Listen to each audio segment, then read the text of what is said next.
Hey everyone, how are you? It is Nights with Ping for your, Thursday night if you're in America, and Friday afternoon if you're in Australia.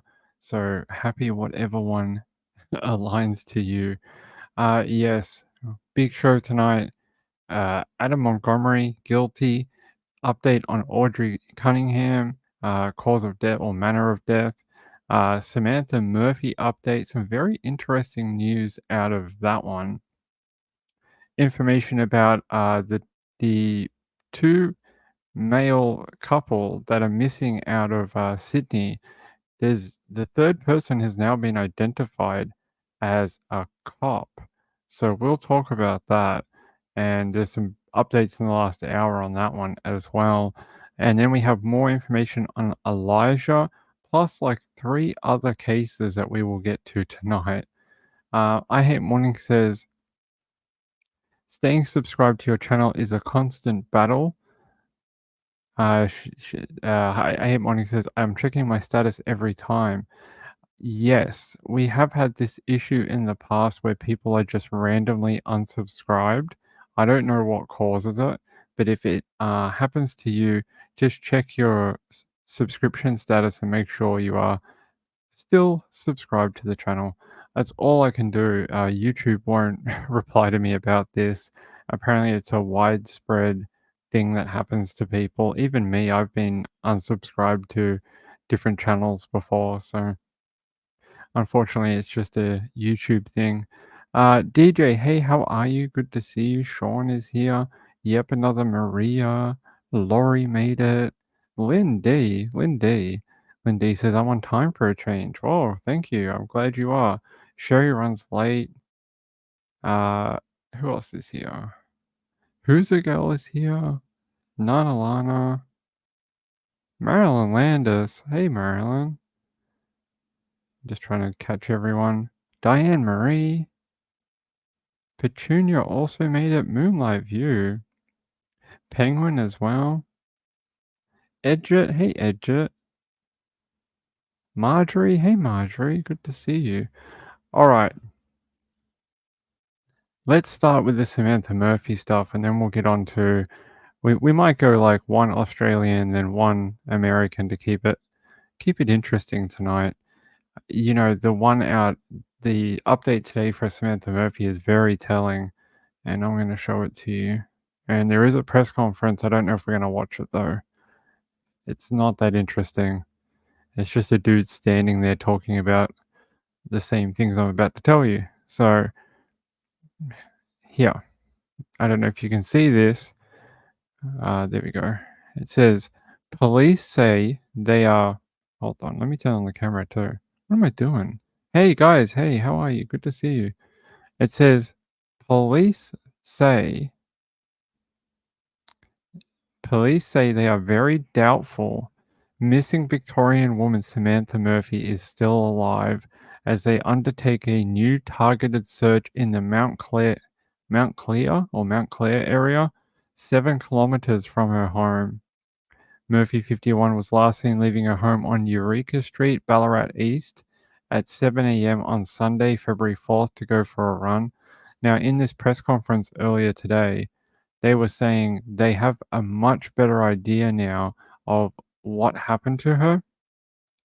They said that she went out of her home, went across the street, entered into the Canadian forest region, went running like she was doing her normal jog, and then made it into the Mount Clear area.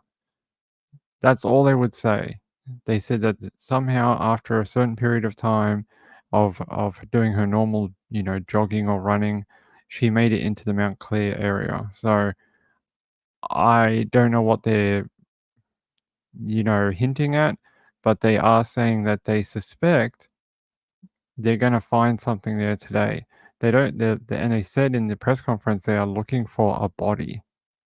So now that was prompted from a reporter. A reporter said, "Are you looking for items or are you looking for a body?"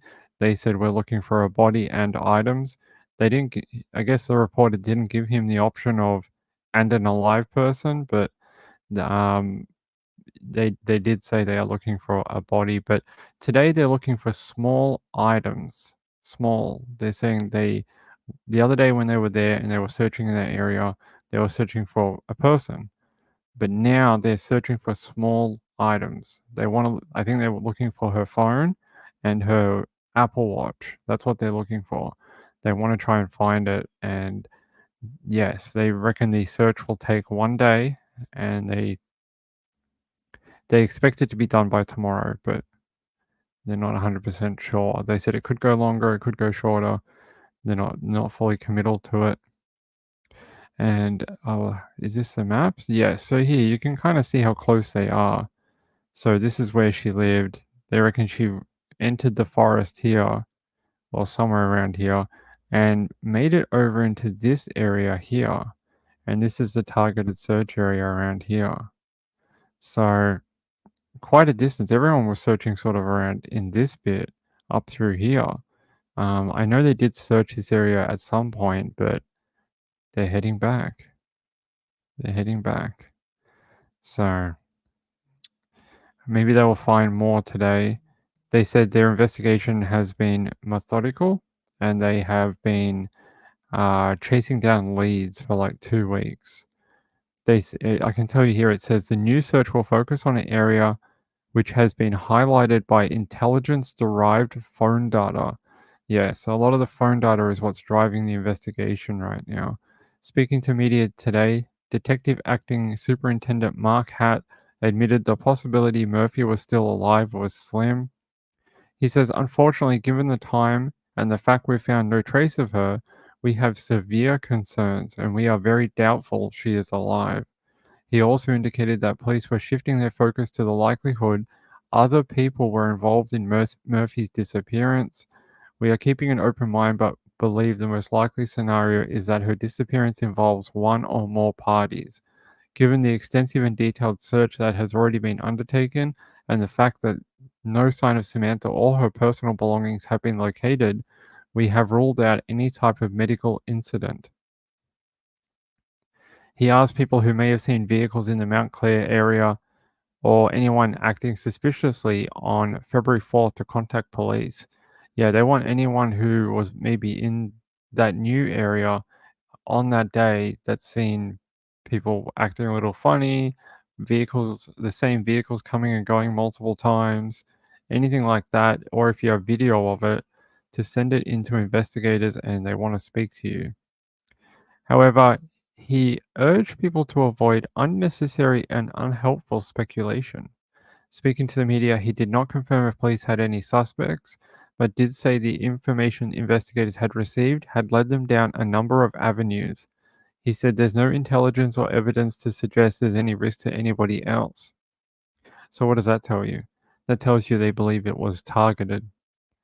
Among the avenues of investigation was the Murphy's family's business, called Inland Motor Body Works, though hat would not be drawn on specifics. Our investigation involves speaking to everyone in Samantha's life. Now, in the press conference, he was asked about the husband. They said, "Is the husband a suspect?" He said, "Not at this time."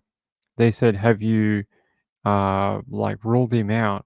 And they said they're not willing to speak on it. There was a bunch of other questions like that, and he basically said they were non-committal. Take that as you will. I don't know if that means he's completely ruled out or they're just not saying anything at this point.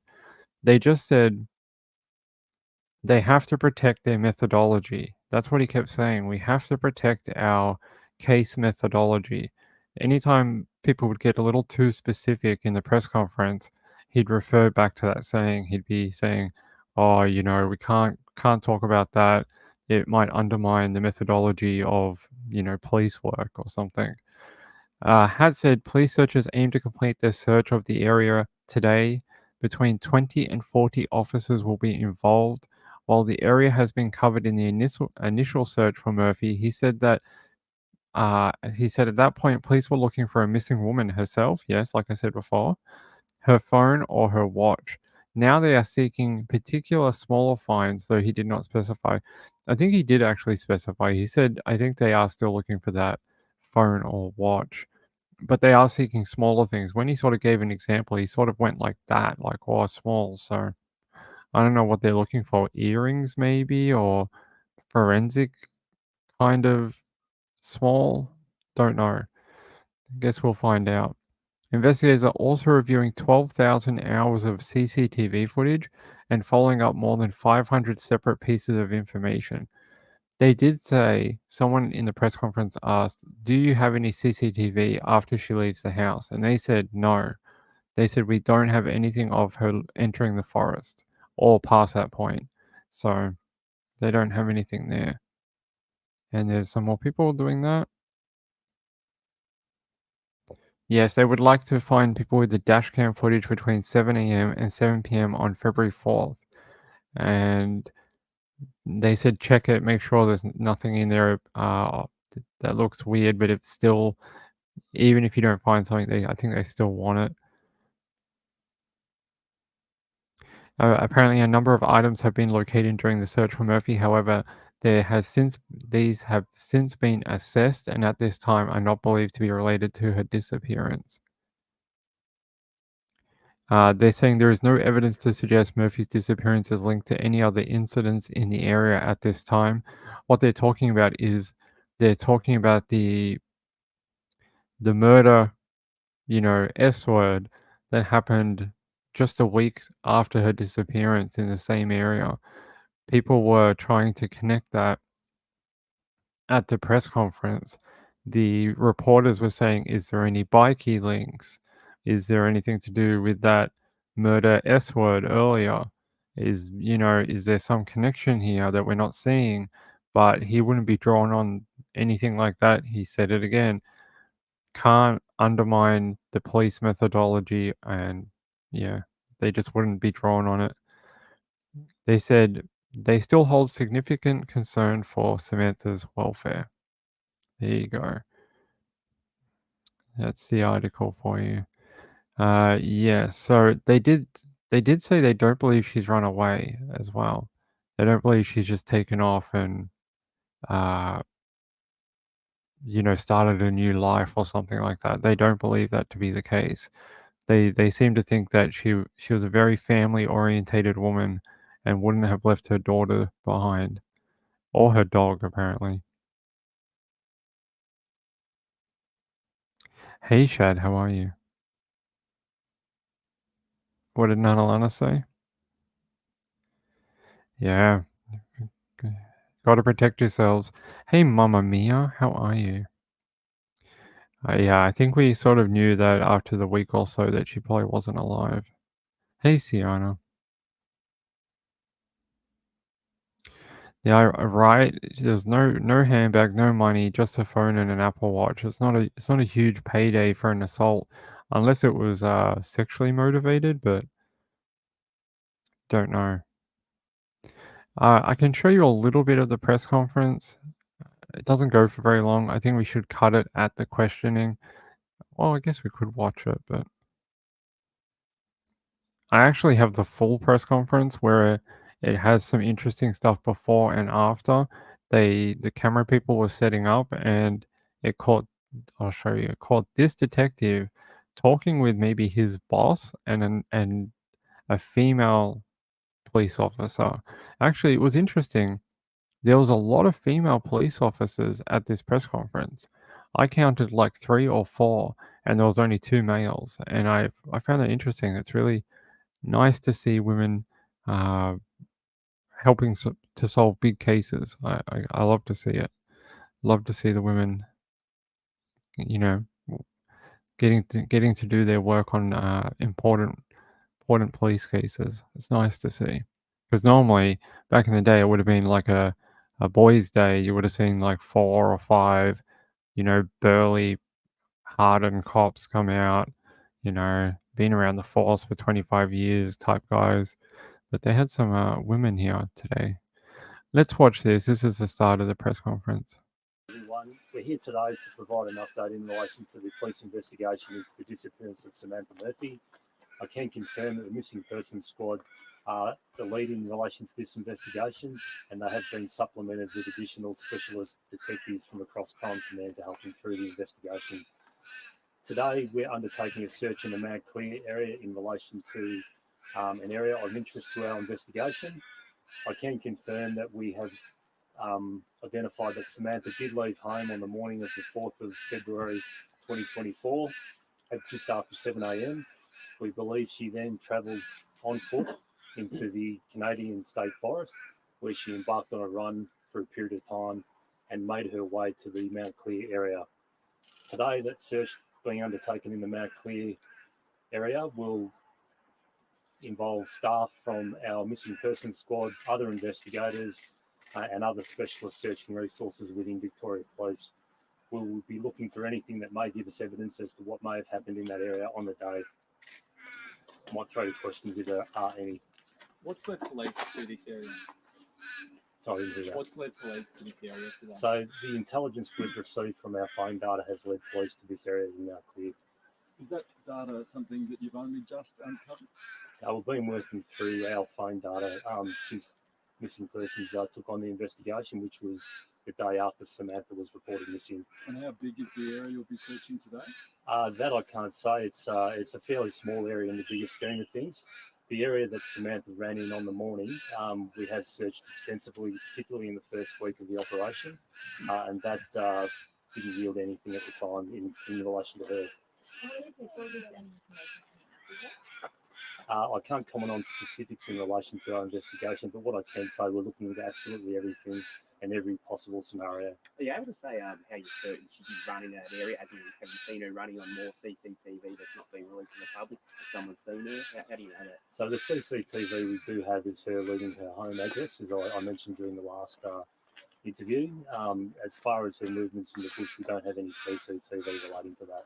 How do you know she went running into the bush and wasn't just taken there, picked up and taken there? Again, in relation to the intelligence received from the phone data, would indicate that she was on foot at the time.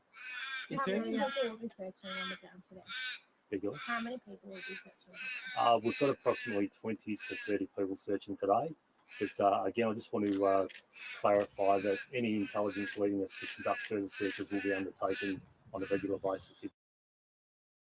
I don't know if you can hear it, but can you hear all the bloody birds in the background, all the native Australian birds just going, "Wah, wah, wah, wah." Can hear him in the background, and you can even see him. He's looking around going, "Where are all these birds?" All I can hear is birds. Yeah, I'll get you back to it. That intelligence points us in that direction. What conditions are the searchers facing today? It's pretty extensive bushland. There are some tracks and some roads. So one thing I'd like to appeal for is anyone that may have seen vehicles or people acting suspiciously in that area on the morning of the 4th of February to please contact Crime Stoppers. Is Nick Murphy a suspect?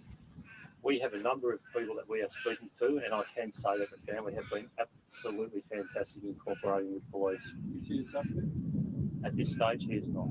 Has anyone else in the family been identified as a suspect? We're looking into a number of people from information that we have received, and all I can say is that our avenues are taking us down certain directions, and we're following everything. Is Mick a person of interest? Everyone in relation to Samantha is a person of interest. In our investigation, we are speaking to everyone that was in her life. Those teams that you've identified, are they also in her family? As I said, our investigation involves speaking to everyone in Samantha's life.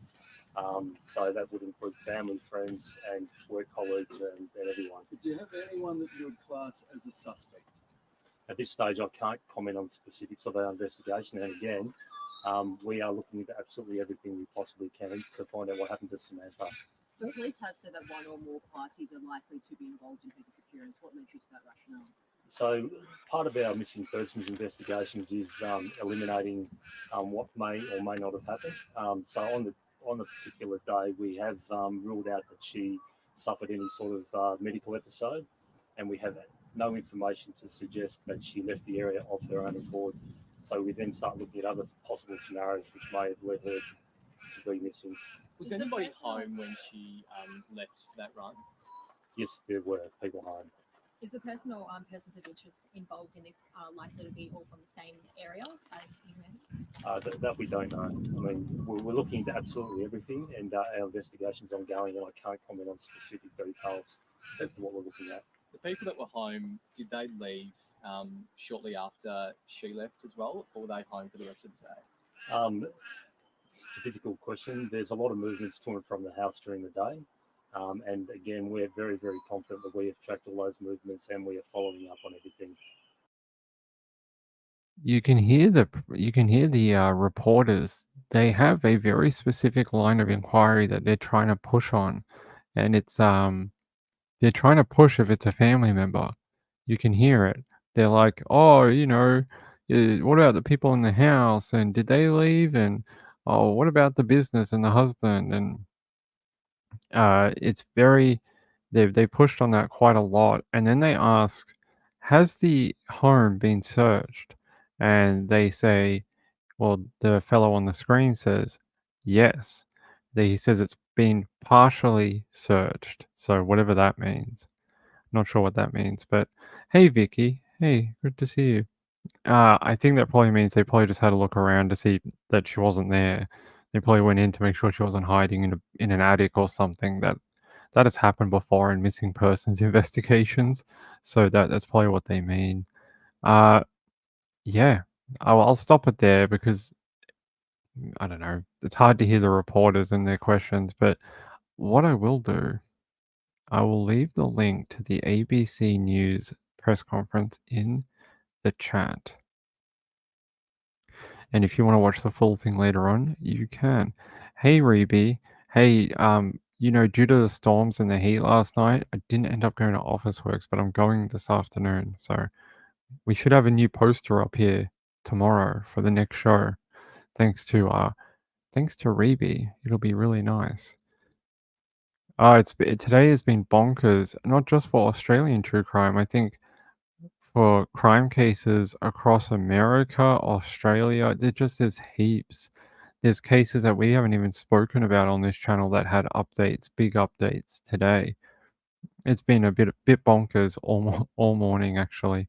So yeah, there we go. We have a bit of movement in the Samantha Murphy case, and something tells me that police have a fairly good idea what happened to her. The fact that they now have got back that cell data, I I just have a feeling that they sort of know what's going on. They've just got to piece it together. And that's probably why, because like they said, the search today is very focused. They're only looking at a real specific area, and that's probably due to the phone data. They're probably able to pinpoint down to 100 meters, sort of where maybe her last ping was on the map. And yeah, it was interesting to hear them talk about how they basically use, what scenarios and what facts do we have that support which scenarios. And we searched this area. If she hurt herself, she probably would have been found. We probably would have found an injured woman at some point during the week, right? So they discount that. That's not the way they're going to do it. They look at other scenarios. Is that something that fits in with our line of evidence? No. Okay, let's move on. And they've arrived on the fact that there's some interference from an outside party that has led to her disappearing. So hopefully, maybe they will call another press conference tomorrow. And if they find something, they will let us know what that is. That would be very helpful. Thanks. I appreciate it. I'll like it.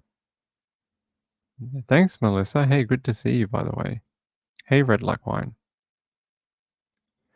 All right. We have a million other stories to do. Let's do...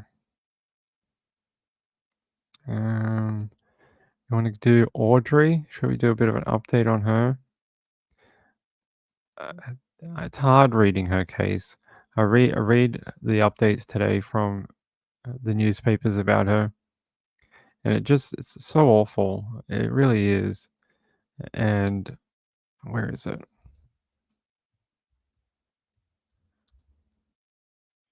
Is it ABC 26? No.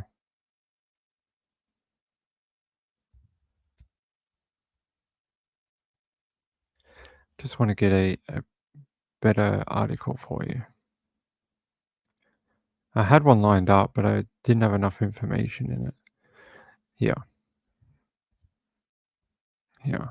11-year-old Audrii Cunningham cause of death released. I'm sure everyone has heard this by now, but we will just go over it for people who catch this on the replay. They can't, be at the computer or the phone all the time.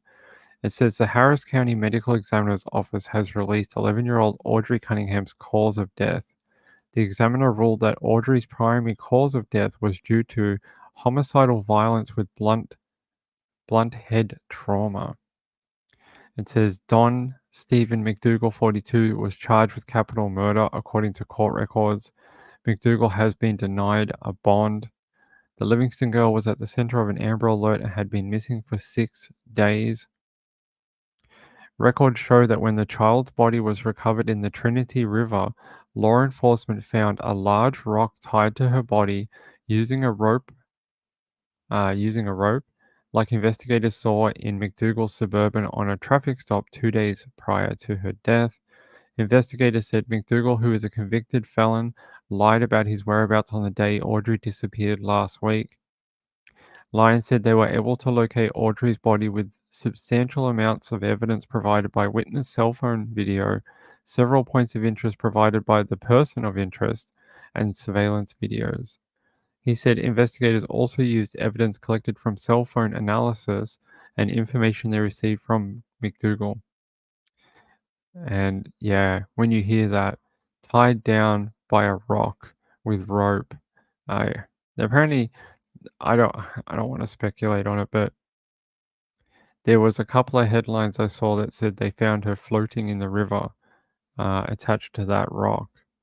So really, really awful way for a little girl to go like that. Even an adult, but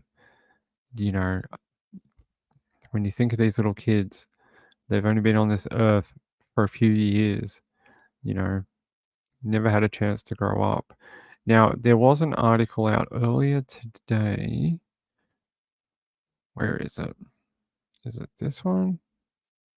There was one that I had where they actually listed his prior history. Hold on, let me find it.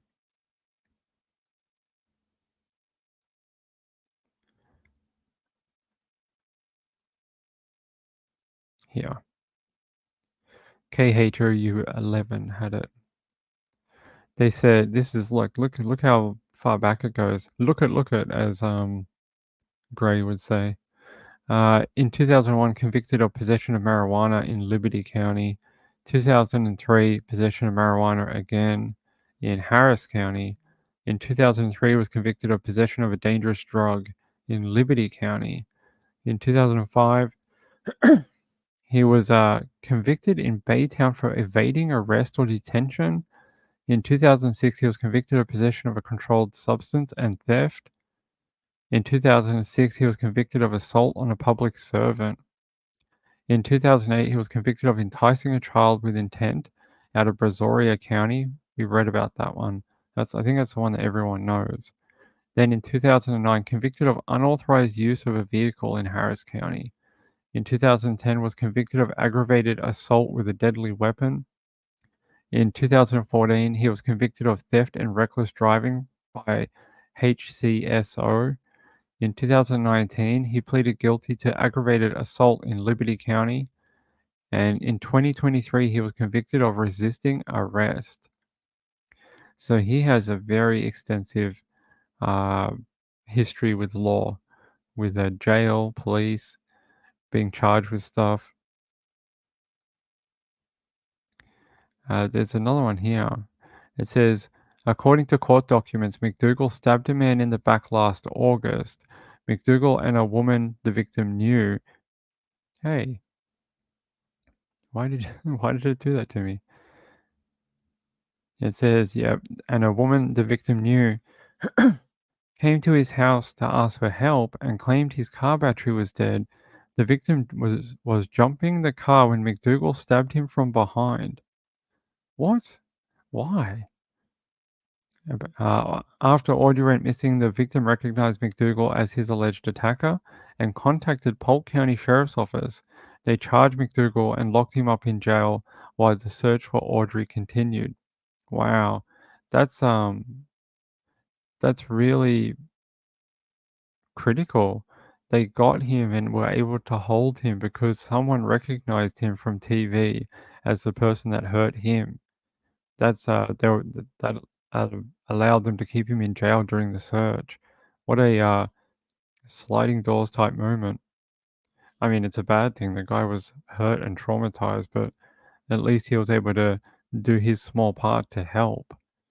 It says Lyons also confirmed that McDougal has ties to the Aryan Brotherhood. Wow, there you go. We were wrong the other night saying that we didn't think so. There you go. He has ties to the white supremacy sort of aligned Nazi guys that are big in jails across the country, apparently, from our reading the other night. There you go. I'm just trying to see if there's anything that we should really be talking about. I think that's it. I think this case will probably get a little quieter for now until they are able to put Audrey to rest or release her body. I'm not sure if they have or not yet. Probably not, but and then they'll probably have a big service for her, which will be beautiful. Everyone from the town will probably turn out and pay their respects to her. It's very sad. This is why I don't like doing child cases. They're always so awful. They always seem to suffer the most too. Let me see what you guys have to say.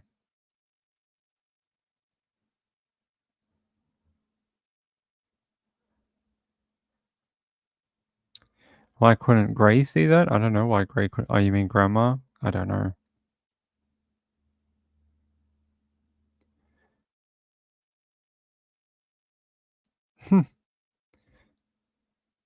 Vicky Kennedy says, heard he was on camera joking around and eating donuts right after he killed her. What a disgusting POS. I did see another reporting that said they found Audrey's pants on the side of the river. And I mean, I wouldn't put anything past this guy. I wouldn't be surprised if more charges come down the line too. They tend to do this. They'll get in with the big one and then they'll stack charges as they go through the investigation. So I wouldn't be surprised if we see him charged with even more crimes later on. Hold on, guys.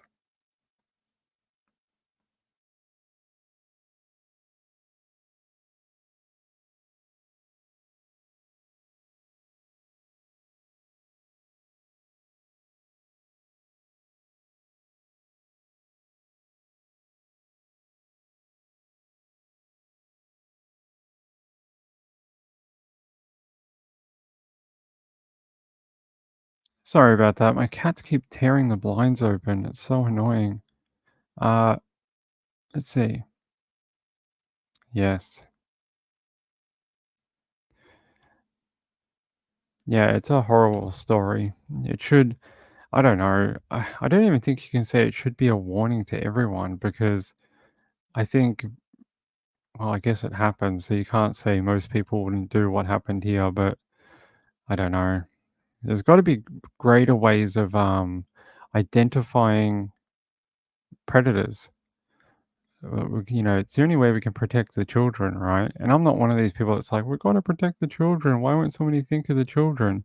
But it shows you here, maybe there's more that could have been done by a variety of people.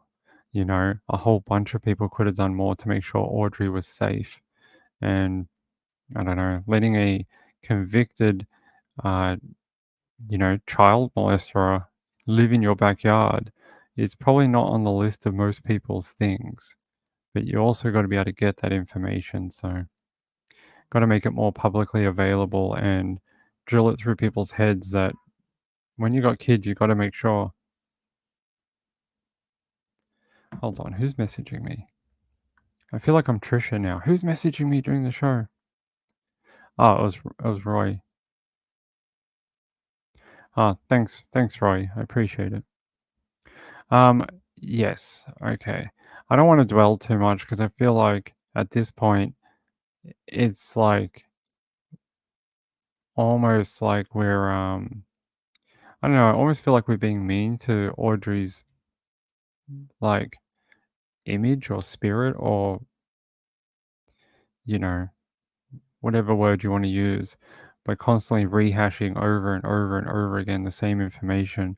So I really wanted to just bring you the the latest on it. I just wanted to find that other one that had that other information. Where is it? Here. It says here, apparently Nancy Grace talked to a searcher who found the body's location using sonar, and that they revealed that some of the girl's clothing was found on the river's edge. Apparently there was an Exxon clerk who called 911 after recognizing McDougal as being a customer of theirs. Yeah, I think we heard that a while ago though, didn't we? I think we heard a while ago that a gas station person called in saying that he'd been in there. So the only bit that I had not heard of before was the sonar and that some of her clothing was found on the river's edge. They did say there was items on the river's edge that they didn't want to talk about at the time. So that would make a lot of sense. Yeah, there we go. There we go. Poor little Audrey.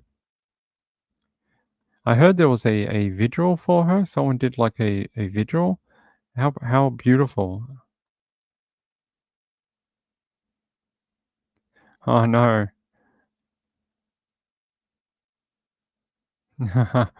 Laura T says, for some reason she has become a ghost in the chat and she can't be seen. That's weird. Hold on, let me have a quick look. Were you even in? I saw you here yesterday. You were in the chat last night. I'll have a quick look. Were you here tonight? I saw the other Laura. The Laura spelt the other way. Yeah, I don't see you in here. What the hell? I can't do anything while we're on the air. I can't get into the settings. I'm sorry, Laura. I'm sorry, Laura T. I literally can't do anything while we're in the streaming panel. So I can't do it until after the show. So I'm very sorry about that. What did Danny say?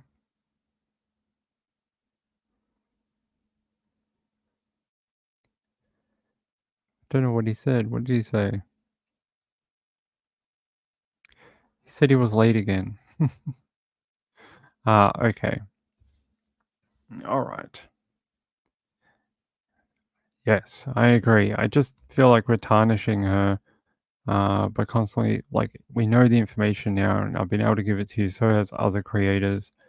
And unless we get like a court hearing or something like that. Now to some breaking news. Just 30 minutes ago, KHOU 11 confirmed the cause of death for. It just started like all the videos in my browser. I just feel like we're being ghouls by constantly digging at it, if that makes sense. So let's get to another case. Let's get to the next one because we've got a bunch to go through. All right, let's talk about the one in Australia. This one out of Sydney, because this one is running at a flying pace right now. So if you missed the show yesterday afternoon, we did a late show.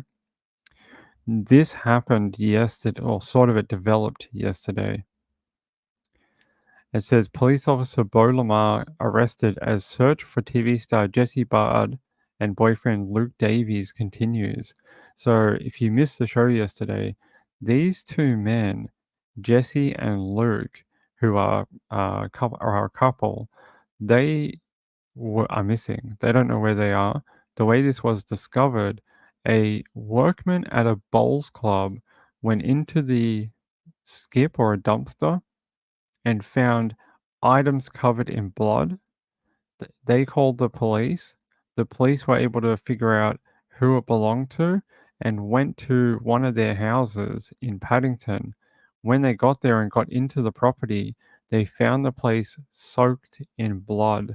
And one of the quotes I saw overnight was that it had seeped through the floorboards. It was that much blood. That's why police are so concerned about these two people's safety. They're very, very concerned that either they're very injured or they're dead. And then during the press conference that we watched yesterday, the media kept pushing about a third party. And at the time, we didn't understand. We kept going, why do they keep asking about this third person? And then late last night, news broke that there was a third person who was a police officer named Beau Lamarre, and they were looking for him. And then this morning, he handed himself into police and was subsequently arrested. And right now, he's helping them with inquiries, I guess. It says, police allege Officer Beau Lamarre drove a mystery white van connected to the disappearance of his ex-boyfriend and another man to a house near Newcastle. Lamarre, a serving police officer who was sought over the disappearance of his ex-boyfriend Jesse and his current partner Luke, handed himself into Bondi Police Station on Friday morning. He was arrested by police and transferred to Waverley Police Station, where he is assisting with inquiries. The white van was last seen on Monday when it was recorded by a CCTV camera attached to a Paddington house, shortly before ex-presenter and his boyfriend were last seen. Sources said police allege Lamarre drove the van to a house in Lambton. The sources also said the house belonged to an ex-cop. It is understood a tip-off led police to the area. It comes after CCTV footage emerged of a white van outside the home of Mr. Baird, shortly before he disappeared with his partner. It's understood to be the last known sighting of the couple. The footage appears to show the pair walking around a corner near his Paddington terrace on Monday night. The white van was then seen driving past the home. Here's the van here with a screenshot. So this happened in a weird way. Originally, they released the CCTV of these two walking near the property, and then a few hours later, they released more CCTV with the white van. So now they're saying they're both connected. On Thursday night, police raided a Balmain home believed to be connected to Mr. Lamarre and seized a number of items. Mr. Baird, a red carpet reporter on Studio 10 until late last year, has been dating Mr. Davies for several months, with the pair posting loved-up photos on social media accounts. One of them had also been complaining that they were being stalked and harassed, and apparently they were saying it's this guy, Mr. Beau. It says prior to his current relationship, Mr. Baird dated celebrity blogger turned policeman Constable Lamarre, who is understood to be on sick leave this week. And the investigation began on Wednesday morning when a greenkeeper at a bowling club in Cronulla found a pile of bloody clothes in a skip and called police. There's another CCTV picture. Among the clothing was a credit card belonging to Mr. Davies, an $8,000 watch, and some personal items linked to him. Officers rushed to the Paddington terrace of Mr. Baird, where they found large amounts of blood and broken furniture, and immediately declared it a crime scene, with grave concerns for both men. There has been no trace of the trio since Monday. Well, no, there has. They now know where Mr. Lamarre is. They don't know where the couple are. They still haven't found them. These two. At first, yesterday, they made it seem like Jesse might have been maybe it was Jesse. Might have been, it was one or the other. They tried to make it seem like they were the person of interest, but that changed very quickly overnight. Overnight, it changed, and then there was the ex-cop who became the focus of being the person of interest. So now there's two men missing. One is a third in custody, and they still haven't found him. Maybe they will later today, but so far, not much. They haven't said, are they at the Newcastle house? Are they in another location? Where is the white van? So hopefully they will get that from Mr. Lamarre during the press interview with him. Yeah, it's. I know it's a bit weird, but I can show you something. Hold on. When I was doing some research last night for this, I came across a bunch of his old blogging stuff. Hold on. It's probably buried now. Last night, no one really knew who he was. And a lot of his old stuff from like 2015 was on Twitter. But I'm probably going to have to really go back into Twitter now. Let's see if I can get that far back. No, unfortunately. Wait, did I download it? I may have downloaded some of this stuff. Let's have a look. I did. Ping, why are you so smart sometimes and so dumb other times? I don't know why sometimes I'm good at this and then sometimes I forget. Let's see. Okay. Yes. So there was a lot of photos like this on Twitter. And you can see it sort of has his like handle here and him with I don't know who that guy is, but he's from One Direction, right? I don't know what his name is, but he's from, I think he's that guy from One Direction. There's like 50 photos of this guy with famous people. And the after I read the story about the couple being missing and then he was connected, then I found all these celebrity photos. I was like, I wonder if he has some sort of like stalker qualities. And they did say that one of the men had reported he'd been stalked for the last, few months by someone. And I was like, I wonder if this guy started out as a celebrity stalker.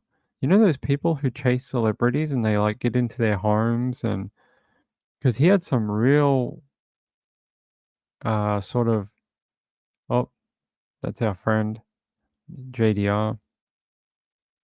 He had a lot of photos with real famous people. I'm not saying maybe that was his job, but I just sort of got that vibe that he was, one of these weirdos that stalk celebrities.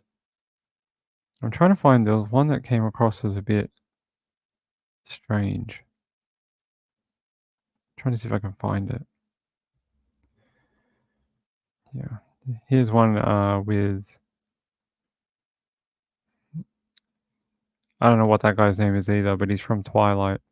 I don't know his name though. Robert Patterson, is that his name? So this is sort of what he did before he became a cop, apparently.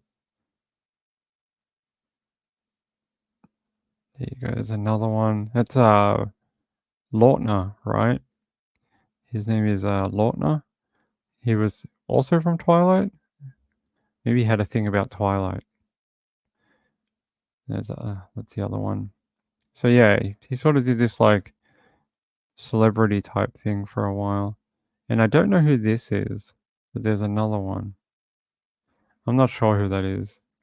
Someone famous. But there you go. You can see all these type of like obsessive compulsive or like obsessive stalker. I'm just talking about them. Talking about this guy.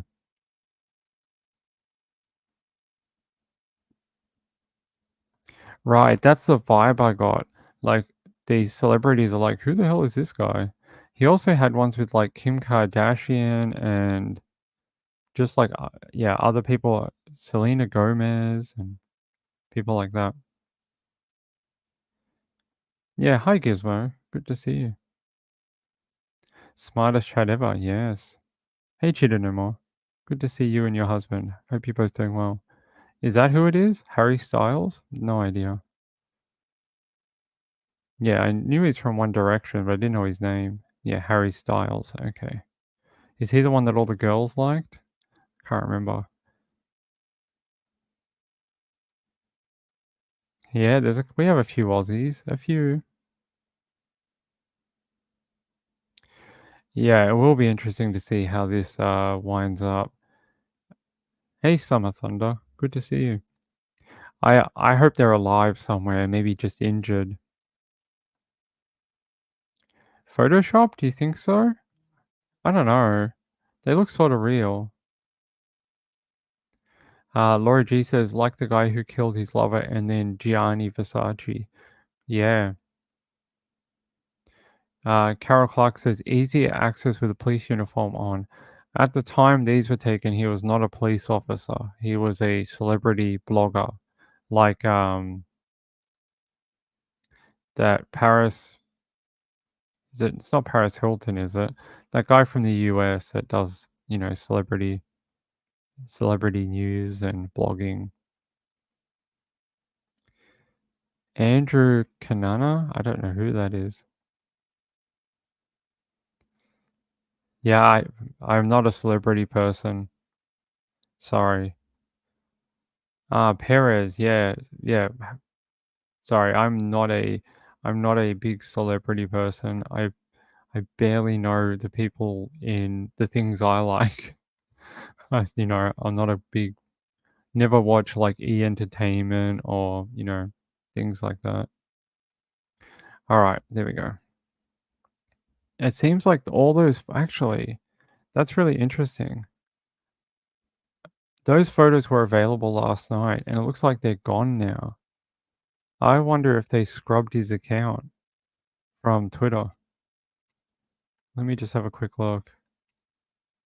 Because they were definitely available about 10 o'clock last night. I was looking through them. And there was heaps. There was way more than that. There was about 30 of them with different celebrities. One was definitely Kim Kardashian. One was definitely Selena Gomez. I know who that is. 2015. Okay.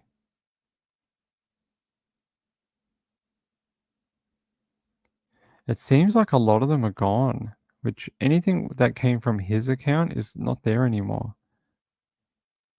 Let me see if I can find it in media.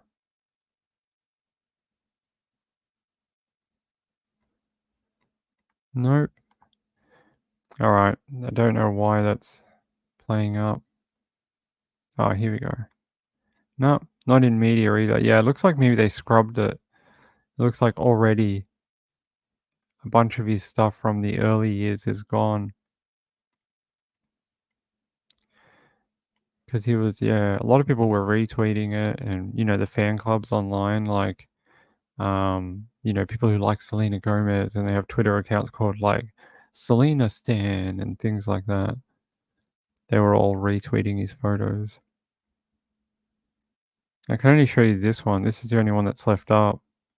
That's a Selena Gomez one. But when you go back, there's no more anymore. These two... Oh, there's another one. Whoever that is. No idea who that is. Don't think there's any more, though. Who's this guy? Oh, there's another one. Demi Lovato. Here you go. So you can see... Oh, there's another one, too. Whoever this... Is that Kylie Jenner? Is that the right person? Khloe Kardashian? Okay. Oh, okay, there you go. So I don't know how he got close to all these celebrities, but you sort of have to ask questions. There's another one, whoever that person is. Another one. So you can see this is sort of what he did for a while. Okay, it's Hailey Baldwin. Probably before she was married to Justin Bieber. Is that right? There you go. I know a couple of them. Hey, Kim. Good to see you. Yeah, there was articles already did things on it. I already saw a few articles that pulled photos from that feed. Hold on. Let me get out of there. Where is... Yeah. Let me see if I can find some more information. I wanted to see if they'd released a statement, or are they going to do a press conference this afternoon? It just says he's in custody over disappearance of Sydney couple. No. What is this?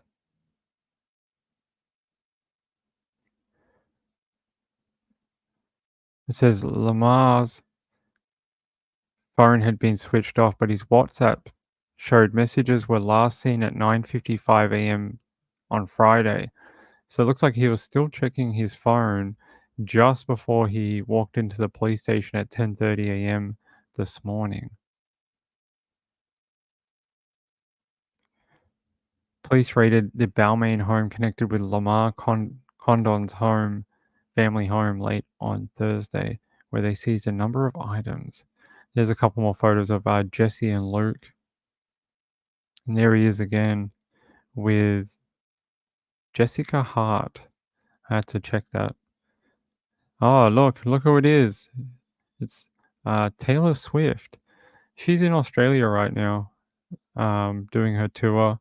So's Travis Kelce. It's been on all the news here.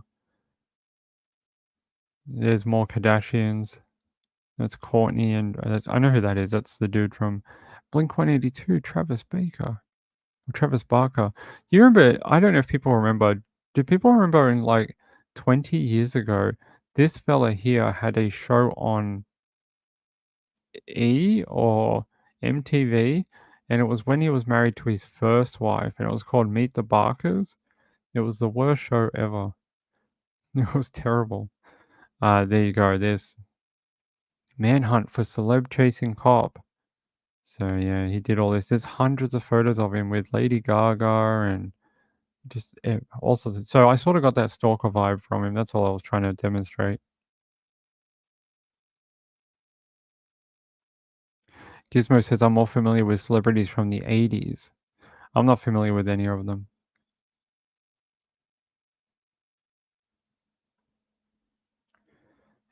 Yeah, apparently there's big storms coming into Sydney.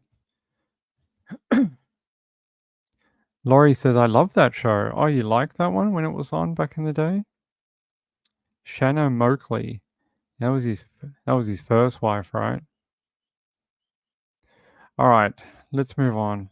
No more. If I get more updates about this, I'll let you know. Here we go. Amber alert. Mother of missing Two Rivers boy and another man in custody. Search reaches day 3. Wait, what the hell? Oh, no. It's not an article. Is that a video and it's not playing? All right, we'll watch it. Elijah Vue is now in its 3rd day.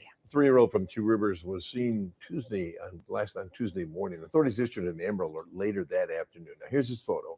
He's about 3 feet tall, weighs 45 pounds, has brown hair and brown eyes. He was last seen wearing gray pants, red and green dinosaur slippers. He could be carrying a red and white blanket. He also has a birthmark on his left knee. Our Brittany Schmidt is live in Two Rivers with new details about today's search and about the boy's mother, who is in custody. Brittany. Kimmy, Bill, we confirmed this afternoon that the boy's mother was supposed to appear in court in Manitowoc County this afternoon, but that did not happen. It has been delayed, we're told, until tomorrow, and the case has been sealed.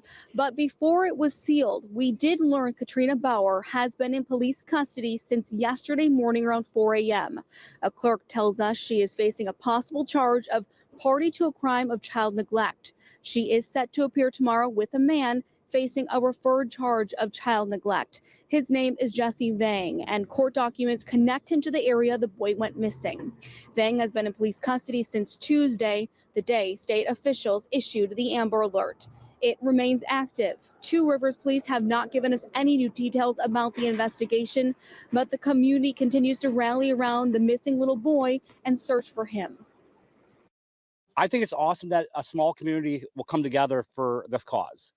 And the fact that, nobody really knows who this little boy is, but we're all here for him.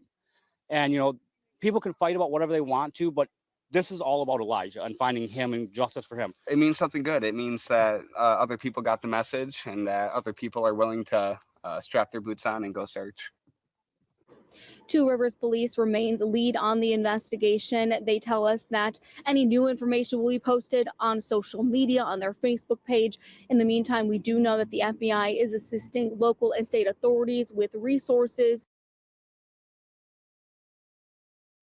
There we go. I just wanted to do that one because it had the photos and a bit of the court details that sort of happened overnight while I was asleep. But apparently, an hour ago, it says the Two Rivers Police Department has posted a lengthy update on continued search efforts for 3-year-old Elijah. Authorities have confirmed that Elijah has not been located yet. Still, the agency is working closely with state and federal agencies and is only releasing information they can without jeopardizing the ongoing investigation. They say, some might be frustrated, however, everything we do is well thought out and planned in a combined effort with our main priority being locating Elijah. They say they're exploring all possibilities to locate him, and any assistance from the public will aid in the efforts. The chief said, residents can help by checking where a small child could hide, climb, or fall. Property owners are encouraged to check for items that do not belong to them, including anything from Elijah, such as the red, white, and black plaid blanket or the dinosaur printed shoes. Additionally, property owners are encouraged to check surveillance systems from February 12th through to February 20th. February 12th? Are they having some doubts about the timeline? They say we usually look back several days from the report to ensure that we are thorough. Look for anyone matching Elijah's description in your surveillance footage. They said we usually look back several days from the report to ensure we are thorough. More to make sure no one is lying. That's what it is. Not to be thorough, to make sure no one is telling fibs. It says, should searchers come across any items, they are asked not to touch them and to contact the Two Rivers Police Department immediately. You may have seen officers searching areas such as local rivers and landfills, and that is correct, as officers want to leave no stone unturned. You will continue to see similar large-scale searches as we receive tips and continue our search for Elijah. The police department said there is no indication that other children or individuals in the community are in danger. Authorities are working around the clock following up on tips and information that will lead them to find Elijah. The chief briefly touched on Elijah's mother, Katrina, and another man living at the address, Jesse. Jesse and Katrina have been arrested on the allegation of child neglect.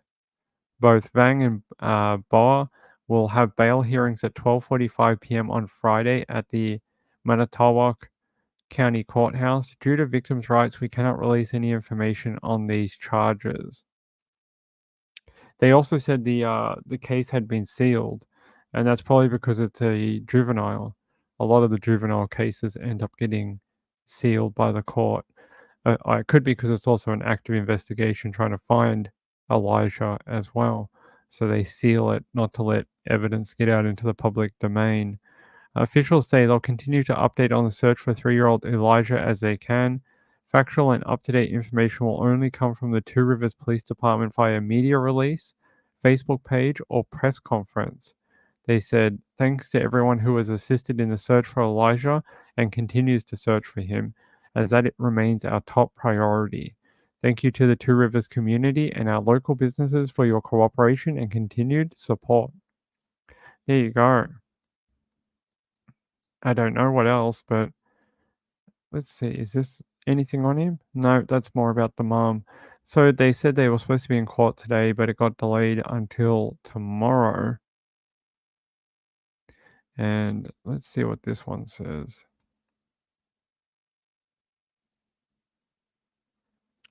They just said the mother of the 3-year-old boy is in Two Rivers is reportedly being held in the Manitowoc County Jail and has a hearing scheduled for February 23rd.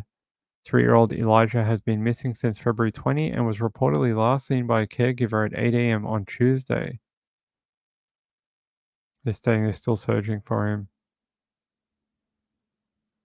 Here's a photo of her. She looks well impressed, right? She looks very impressed by being there. The Manitowoc County Clerk Office told Local 5 that there was a joining bail hearing scheduled for February 22nd at 12:45 p.m. The hearing was requested to be rescheduled to February 23, and the judge reportedly signed off on it. There's that photo of Jesse Vang and the mom. Here you go. I know some people are very concerned about this person, saying that maybe did they do something to the boy, but I haven't seen anything like that. Authorities did caution that February 23 hearing could be moved again, pending any developments found by detectives. Below are the expected charges for Beau before the reported rescheduling. Just child neglect, party to a crime. So she witnessed someone harm Elijah and then didn't do anything to call it in. In addition to authorities, Elijah's family from Appleton and Green Bay have come to the area to search for the boy. Yeah, we saw his aunt on the news yesterday. Officials described Elijah as, I don't know how to pronounce this, is it Hmong, and white ethnicity with dark blonde hair and brown eyes. Was reportedly last seen wearing grey pants and could be carrying that red-white plaid blanket. Any information? Call 920-686-7200 or 844-267-6648. Here you go. I'll leave that there.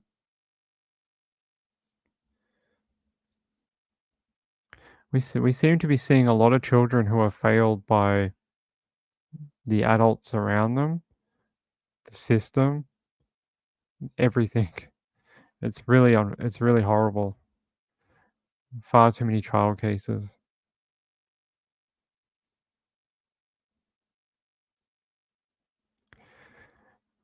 Did you all see that the foster mom who killed Darnell had a history of schizophrenia? No, I didn't see that. That was Darnell, the little boy who went missing last week. Is that for real? That's horrible. Breaking. Oh no, really, Ruse? Did that just come out? That must have just come out. Oh, that came out like a minute ago. Yeah. Police officer Beau Lamarre arrested as search. Wait. It hasn't even updated the article here. Cop to be charged with 2 counts of murder over missing reporter and lover. Let me see if I can find a better update. Here we go. That happened just after we stopped reading the first story about them. My timing is always off. It says, Beau Lamarre Condon will be charged with murder of Jesse Baird and Luke Davies. Cops confirm Channel 10 presenter and his boyfriend are dead as detectives open new crime scene 165 kilometers away from Sydney. Wait, did they hold a press conference? Hold on.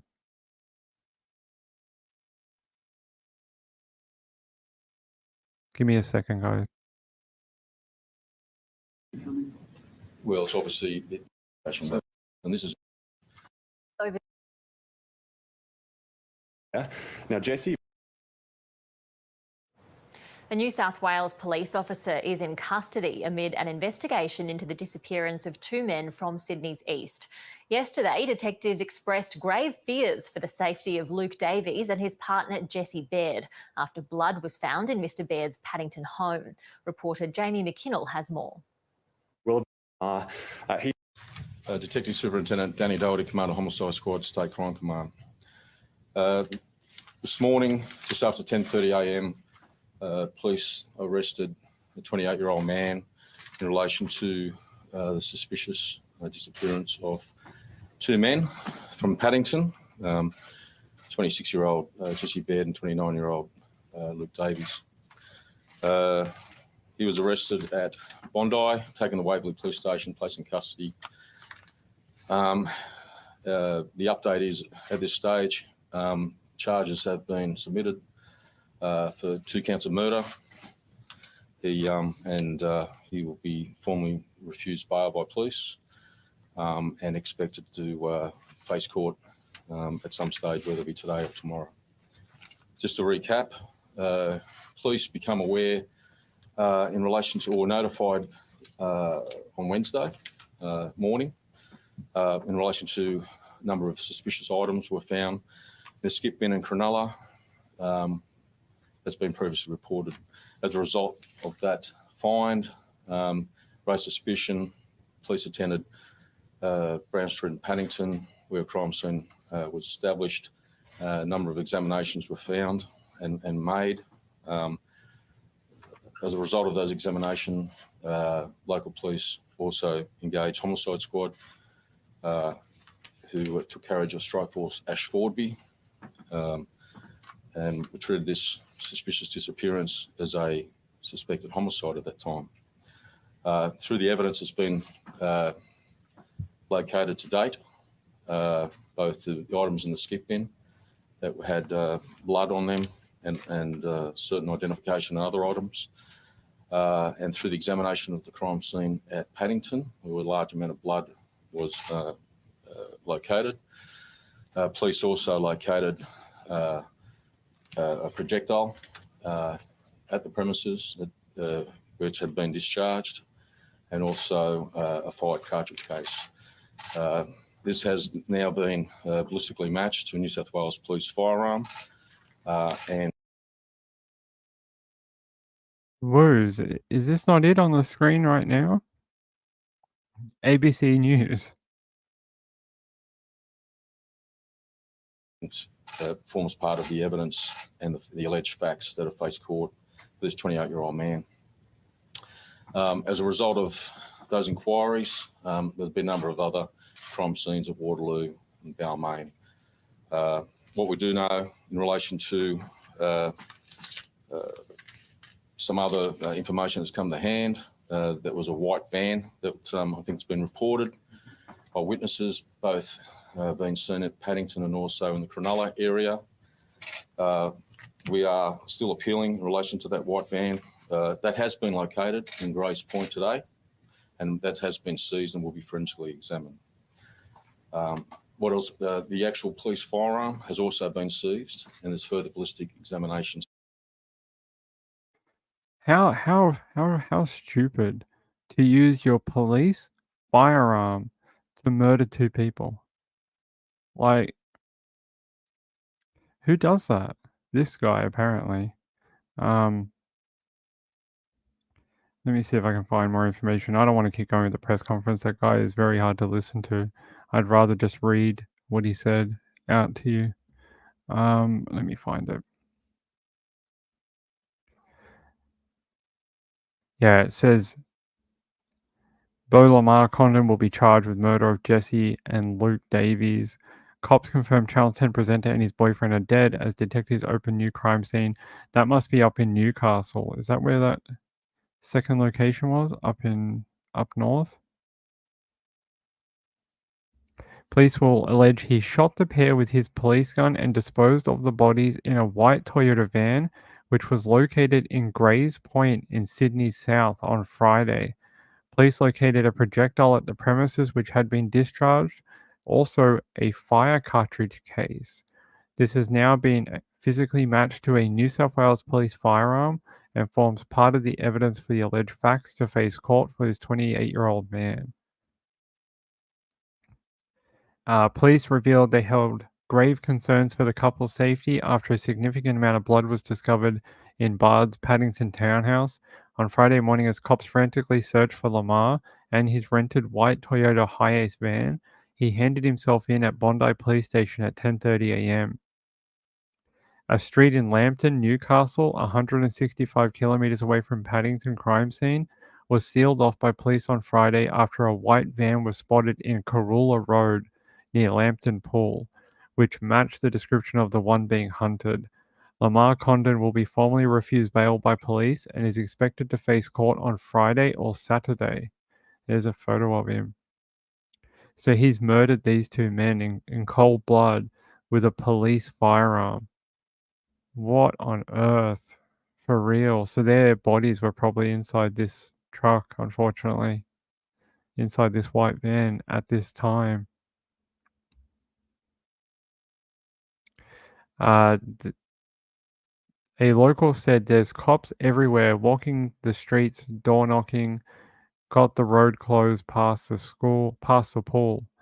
Another added the park is taped off with police tape up near the bowling club and lots of police walking the park at the moment.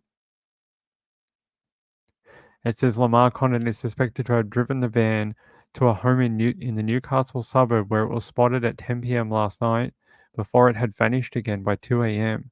Daily Mail Australia understands a close friend of Lamarre's lives in Newcastle and he would visit them regularly.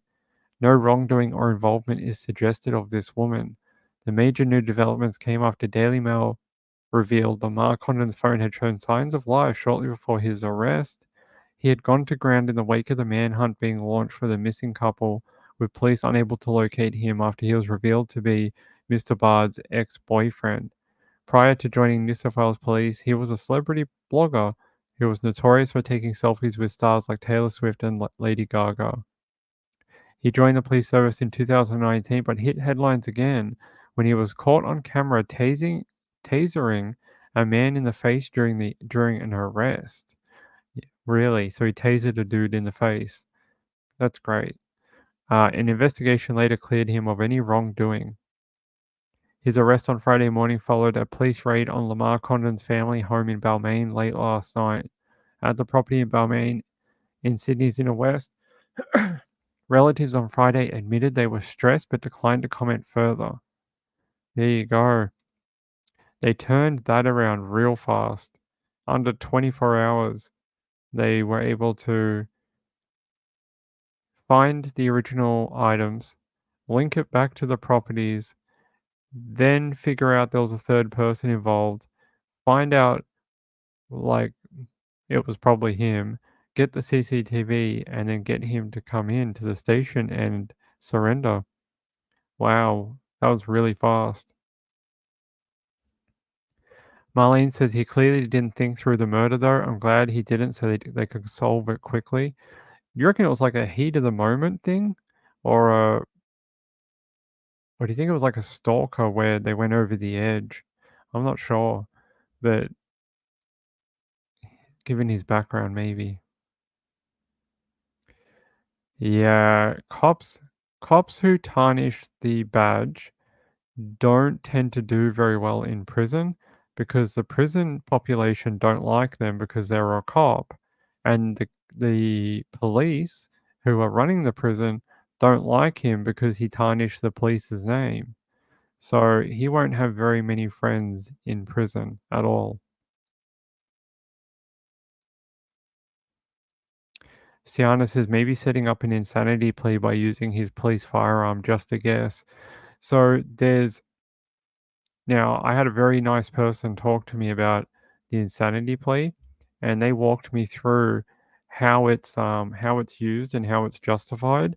And that person did a great job explaining it to me. There's certain requirements that you must meet. There's like legal definitions of insane, and you got to sort of meet those thresholds to be able to use that defense. And I'm not sure if he could. There might be certain things where his actions show that he had control of his like mind and thoughts and things like that. So we'll see. Yeah, I think it could be bad. Hey, Summer Thunder. Hold on, maybe I can find.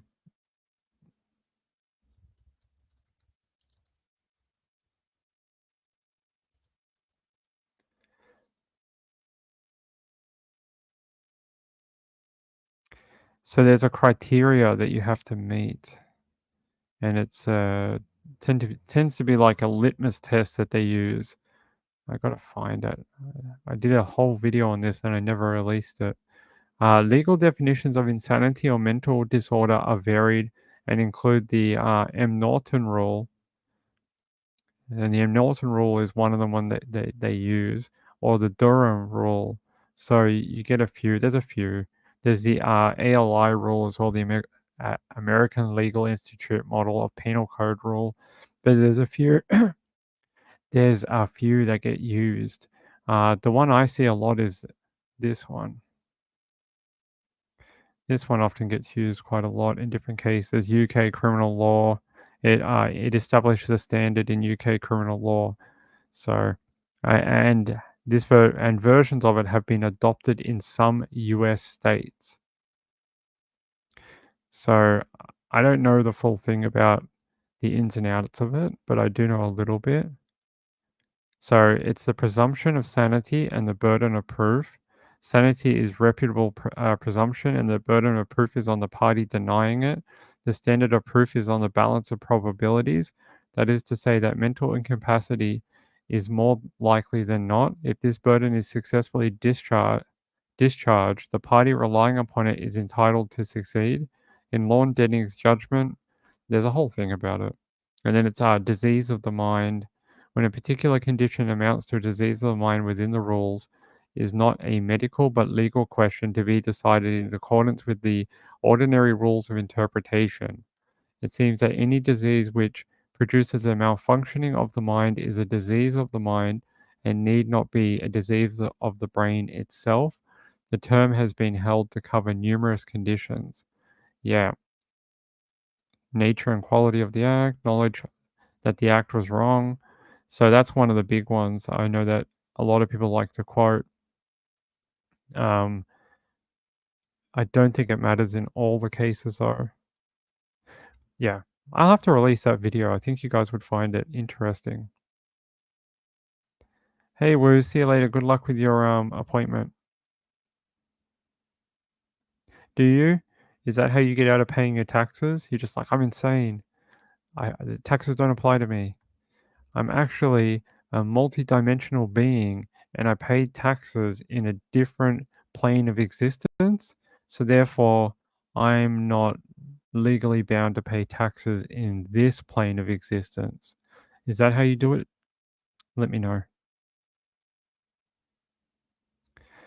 Marlene says, it seems to me that maybe seeing them together triggered him. Yeah. Maybe he had been following them. Like, because they had just walked around that property. There's video of them walking together. Maybe he was stalking them, and then rage overcame him or something. I'm not sure, but there's a few different scenarios you could put forward that might make sense. But I'm guessing we're going to find out a lot more very soon. Very soon. Horrible.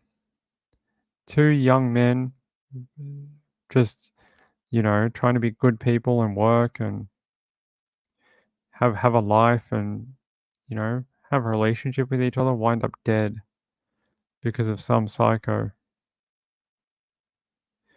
Let's see if there's a better update for it. 4 minutes ago.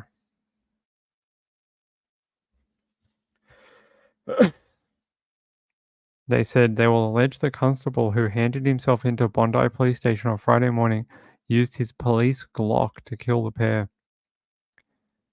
They found a bullet casing at the Paddington house where the blood was.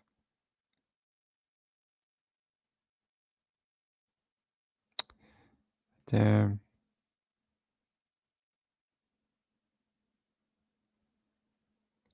Yeah, there's not much new information.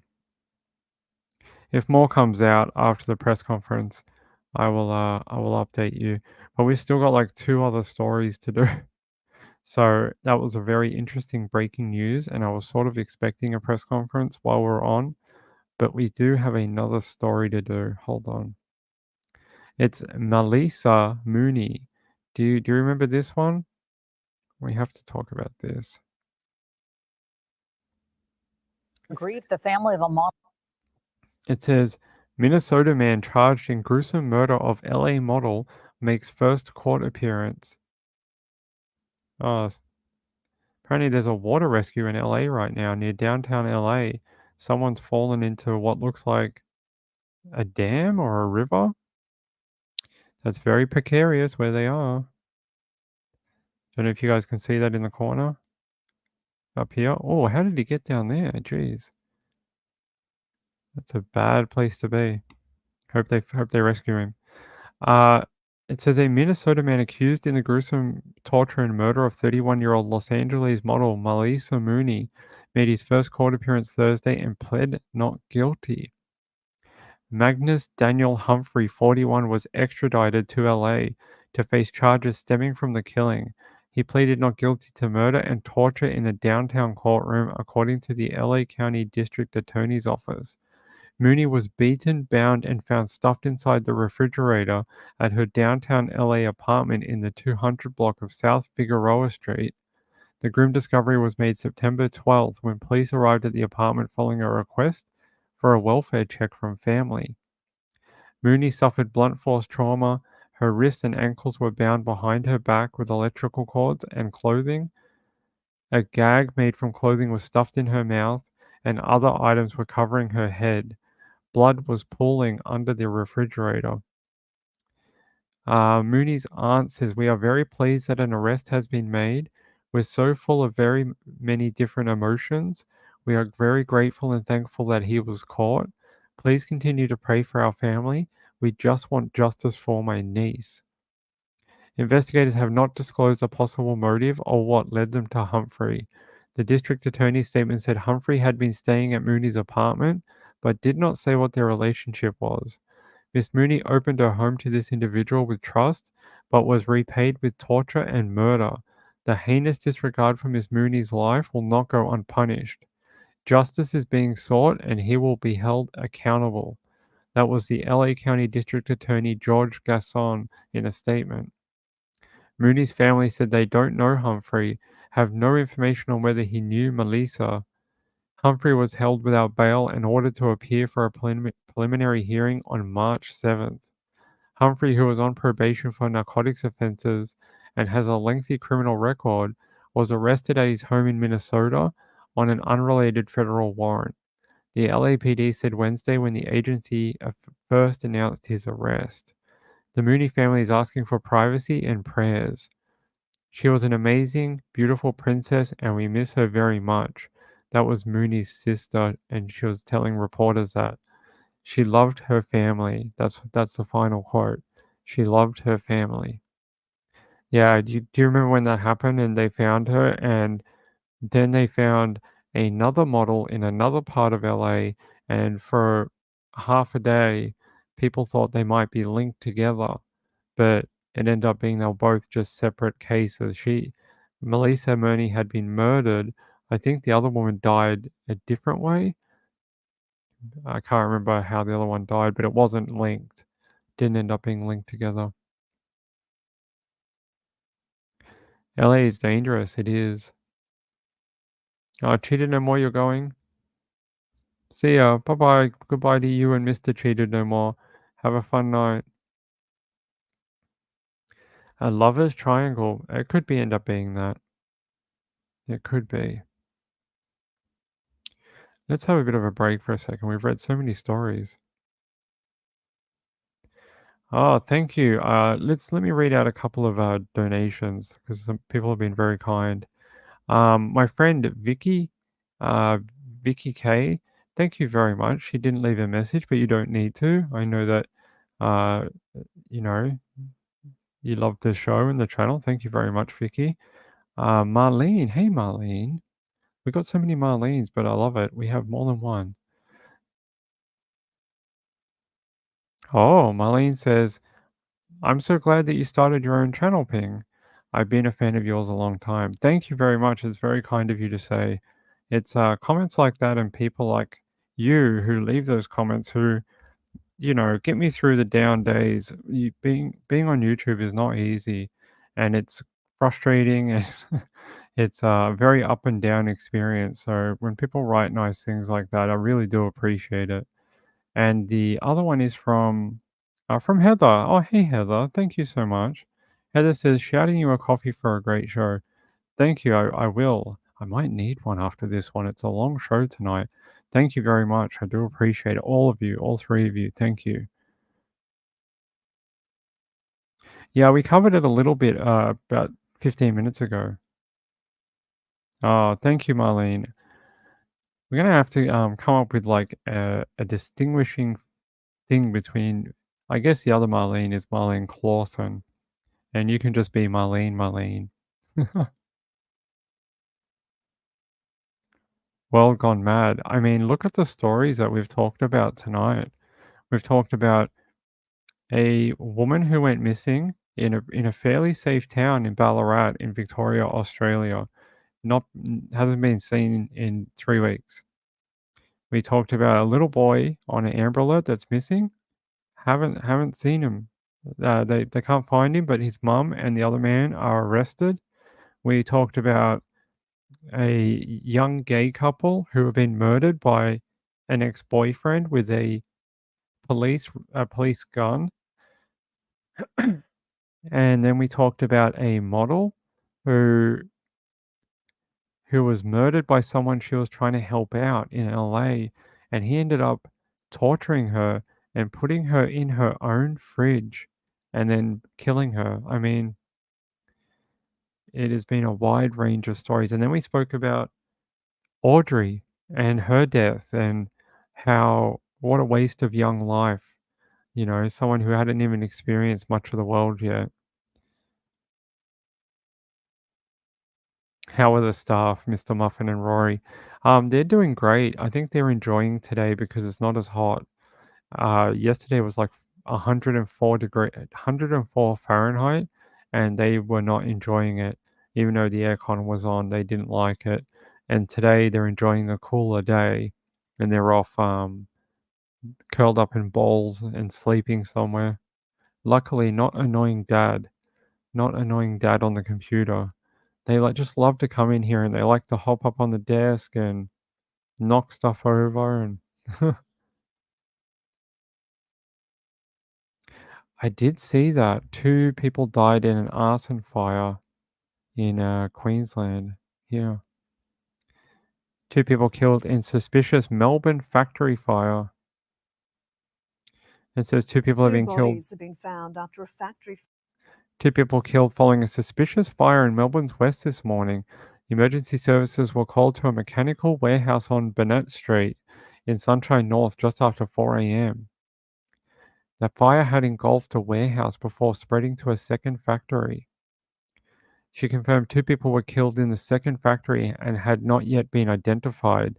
You think maybe they were like, what do you call it when people sleep in like unused factories? Maybe that's what they were doing, like they were homeless people. Cowling said the fire was being treated as suspicious and said FRV would work with Victoria Police Arson Squad to determine the cause of the fire. Crews contained the fire within 3 hours. That's a pretty quick containment of a factory fire. It's a shame that 2 people had to end up dead. Oh, wow. At the height of the fire, we had 50 firefighters, 2 aerial units, along with ground units. They said they are still finding significant hotspots due to the level of stuff that's inside these 2 factories. Firefighting operations have not ceased and will continue throughout the day and maybe into the night. So they're still trying to control the embers so it doesn't reignite. Let's go back to this one. I'm sure we'll hear more about the 2 people in that factory when they can identify them, whenever that is, maybe a day or 2. And I'll let you know. Disappearance of a Sydney couple. Anything new on the Sydney couple?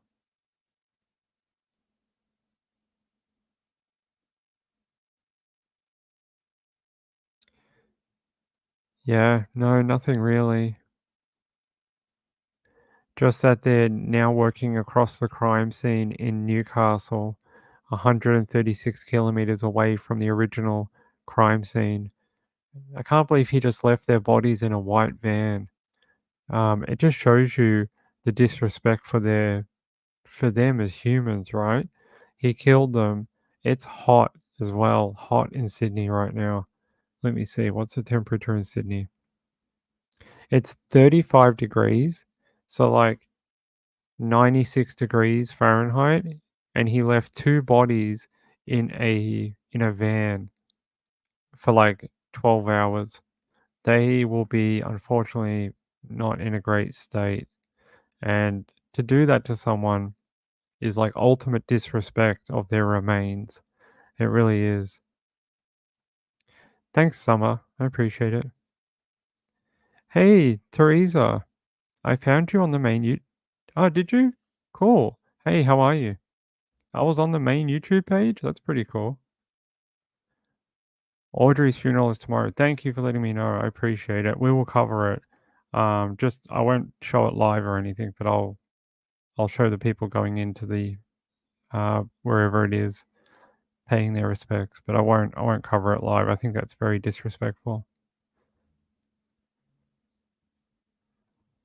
Sean says employees sometimes sleep in factories because the boss feels sorry for them or charges them rent. It's illegal in Australia. Yeah, I do know that some factory people do sleep in the factories. So that could have been what happened, and they didn't even know there was a fire. Yeah, I think that's the biggest insult to the family of Luke and Jesse, is that they may not be able to see their loved ones because of the condition that they're in and the condition that the killer left them in. They may not be able to see them ever again, and that would be very hard for the family. You know, it's hard enough that they died in a traumatic way like murder, but the fact that they may not be able to say goodbye personally is compounding the trauma to the family, and I feel horrible about that. Like, you don't know how, well, we do know how long, about 24 hours that they've been in that van, and then it's been stinking hot in Sydney, same in Melbourne, very, very warm. And if you've ever listened to Mr. Scott, he would tell you what that's like. Joseph Scott Morgan. He'll tell you what it's like in Louisiana when it's like 98 degrees and like 60-70% humidity. You would know.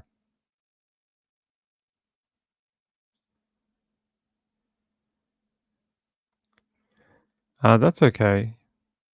I think we're gonna wind up. I think we've run through all the stories and then bored everyone.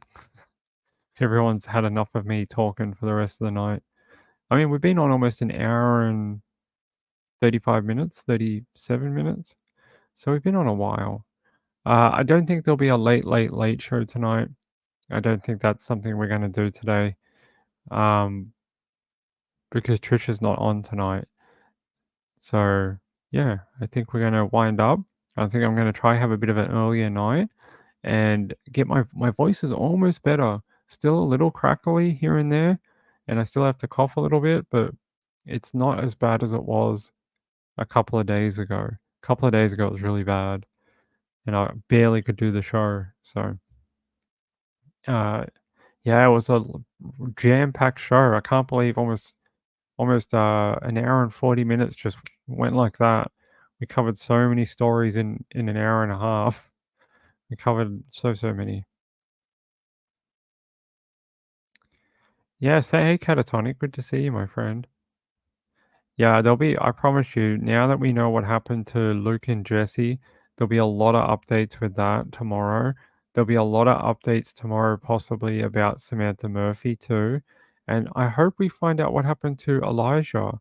I hope he's just curled up somewhere and asleep in someone's warm house. Maybe they're not home. Maybe they're on holidays and he somehow got in through a door, like a dog door or something, and he's curled up in someone's home. That's the best thing I can hope for. But we'll have more information about Elijah tomorrow for sure.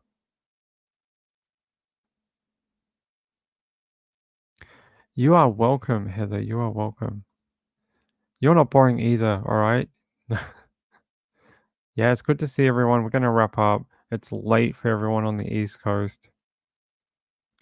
Yeah, I know. I like to think the best until we actually know for sure. I know. They're looking for him in rivers and landfill, and I know. But I like to keep hope alive until the end. Thanks, Moonlight View. Thanks for your help. I appreciate it. And let me check this one more time before we go. Oh, and Sean the Sheep sent in a donation. Thank you, Sean. I very much appreciate your regular donations. It helps a lot. You guys are being amazing tonight. Well, I hope I did it justice. I hope I did Trish justice so she could have a night off. And yeah, we'll be back 9 p.m.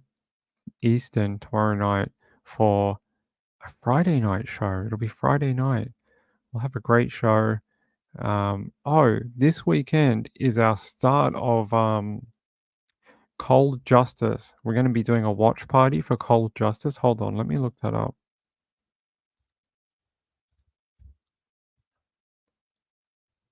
Wait, what is it? Cold Justice.